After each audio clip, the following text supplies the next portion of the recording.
ಕಾರ್ಯಕ್ರಮಕ್ಕೆ ಚಾಲನೆ ನೀಡಬೇಕೆಂದು ತಮ್ಮಲ್ಲಿ ವಿನಂತಿಸಿಕೊಳ್ಳುತ್ತೇನೆ. ನಮಸ್ಕಾರ ಪ್ರಿಯ ವೀಕ್ಷಕರಿ, ವಿಶ್ವಬಂಧು ಟಿವಿಗೆ ಸ್ವಾಗತ.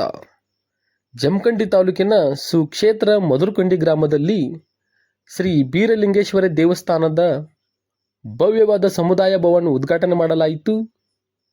ಈ ಉದ್ಘಾಟನಾ ಕಾರ್ಯಕ್ರಮವನ್ನು ಜನಪ್ರಿಯ ಶಾಸಕರಾದ ಶ್ರೀ ಸಿದ್ದು ಸೌದಿಯವರು ನೆರವೇರಿಸಿಕೊಟ್ಟರು.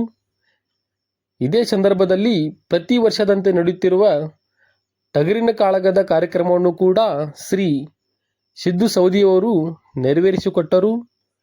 ಈ ಕಾರ್ಯಕ್ರಮಕ್ಕೆ ಗ್ರಾಮದ ಗುರು ಹಿರಿಯರು ಹಾಗೂ ಮಹಿಳೆಯರು ಹಾಗೂ ಯುವಕ ಮಿತ್ರರು ಭಾಗಿಯಾಗಿದ್ದರು. ವರದಿ ಲಕ್ಷ್ಮಣ್ ಕಾಂಬ್ಳೆ, ವಿಶ್ವಬಂಧು ಟಿವಿ, ಜಮಖಂಡಿ.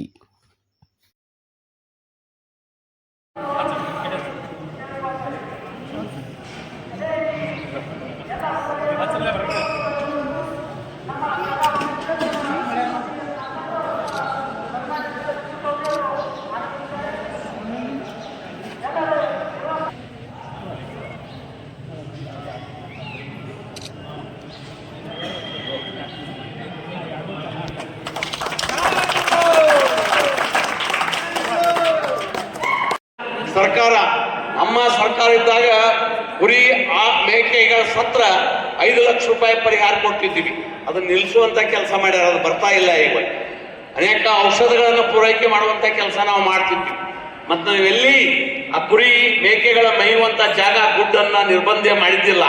ಈಗ ಸರ್ಕಾರಿ ಈ ಫಾರೆಸ್ಟ್ ಮಿನಿಸ್ಟರ್ ಸರ್ಕಾರಿ ಆದೇಶ ಮಾಡ್ತಾರೆ, ಯಾವ ಕುರಿ ದನ ಫಾರೆಸ್ಟ್ದಾಗ ಹೋಗಂಗಿಲ್ಲ, ಅವ್ರ ಮ್ಯಾಲ FIR ಮಾಡಿರುವಂತಹದ್ದನ್ನ ಜನ ವಿರೋಧಿ ನೀತಿಗಳನ್ನ, ಸಮುದಾಯದ ವಿರೋಧಿ ನೀತಿನ ಅನುಸರಿಸುವಂತ ಕೆಲಸ ಈ ಸರ್ಕಾರ ಮಾಡ್ತಾ ಇದೆ.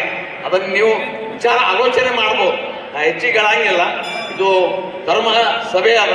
ಇದು ಒಳ್ಳೆಯ ಕೆಲಸ ಕಾರ್ಯಗಳನ್ನು ಹಿರಿಯರು, ಟ್ರಸ್ಟ್ ಕಮಿಟಿಯವರು, ಅನೇಕ ನಮ್ಮೆಲ್ಲ ಹಿರಿಯ ಪಟಕದ ಮುಚ್ಚಾಗಳು ಬರ್ತಿದ್ರು ಭಾಳ. ಈಗ ಅವರೆಲ್ಲ ಪ್ರಯತ್ನ ಪಟ್ಟು, ಮತ್ತು ನಮ್ಮಲ್ಲಿ ಕರಿಯಪ್ಪ ಕಾಜಾಪುರ, ಇನ್ನೊಬ್ಬ ಬಿಜಾಪುರ ಅಂತಿದ್ರೆ ಎಲ್ಲಿ ಬರಂಗಿಲ್ಲ. ಈಗ ಅವರೆಲ್ಲರೂ ಕೂಡಿ ಈ ಪ್ರಯತ್ನ ಮಾಡಿ ಈ ಸಮುದಾಯ ಭವನಕ್ಕೆ ಅನುದಾನ ಮಂಜೂರು ಮಾಡುವಂತ ಕೆಲಸ ಮಾಡಿದ್ದು, ಇದರ ಕೀರ್ತಿ ಅವ್ರಿಗೆ ಸಲ್ಲಬೇಕು ಹಿರಿಯರಿಗೆ ಅನ್ನುವಂಥ ಮಾತನ್ನು ಈ ಸಂದರ್ಭದಲ್ಲಿ ಹೇಳಿ ನಾನು ಇನ್ನೊಂದು ಕಾರ್ಯಕ್ರಮಕ್ಕೆ ಮಧುರಕೊಂಡಿ ಈ ದೇವಸ್ಥಾನದ ಟ್ರಸ್ಟ್ ಕಮಿಟಿಯವರು, ಗ್ರಾಮದ ಹಿರಿಯರು ಎಲ್ಲರೂ ಸತತ ಪ್ರಯತ್ನದಿಂದ 4-6 ಸಲ ನಮ್ಮ ಆಫೀಸ್ಗೆ ಅಡ್ಡಾಡಿದಾಗ ನಾನು ಸಹಿತ ಇಲ್ಲಿ ಬಂದು ಹೋಗಿ ಇಲ್ಲಿ 5-10 ಲಕ್ಷ ಕೊಟ್ರೆ ಈ ಸಮುದಾಯ ಭವನ ಮುಗಿಯಂಗಿಲ್ಲ ಅನ್ನುವಂಥ ದೃಷ್ಟಿಯೊಳಗೆ ನಮ್ಮ ಮುಖ್ಯಮಂತ್ರಿಗೆ ಒತ್ತಾಯ ಮಾಡಿ ಸುಮಾರು 55 ಲಕ್ಷ ರೂಪಾಯಿ ಈ ದೇವಸ್ಥಾನಕ್ಕೆ ಮಂಜೂರು ಮಾಡಿದ ವಿಶೇಷ ಅನುದಾನದಲ್ಲಿ ಈ ರೀತಿ ಭವ್ಯವಾದ ಒಂದು ಸಮುದಾಯ ಭವನ ನಿರ್ಮಾಣ ಆಗಿದೆ. ಬಹಳ ಮನಸ್ಸು ಸಂತೋಷ ಅನಿಸ್ತಾ ಇದೆ ಇದನ್ನ ಮಾಡಿದ ಕೆಲಸಗಳನ್ನ ನೋಡಿದ್ರೆ. ಅವರ ಒತ್ತಾಯದ ಮೇರೆಗೆ ನಾ ಮಾಡೀನಿ. ಇದಕ್ಕೇನಾದ್ರೂ ಕೀರ್ತಿ ಸಲ್ಲಬೇಕಾದ್ರೆ ಆ ಟ್ರಸ್ಟ್ ಕಮಿಟಿ ಹಿರಿಯರಿಗೆ, ಓಡಾಡಿರ್ತಕ್ಕಂಥ ಯುವಕರಿಗೆ ಸಲ್ತತೆ ಅನ್ನುವಂಥ ಮಾತನ್ನು ಈ ಸಂದರ್ಭದಲ್ಲಿ ಹೇಳ್ತೀನಿ.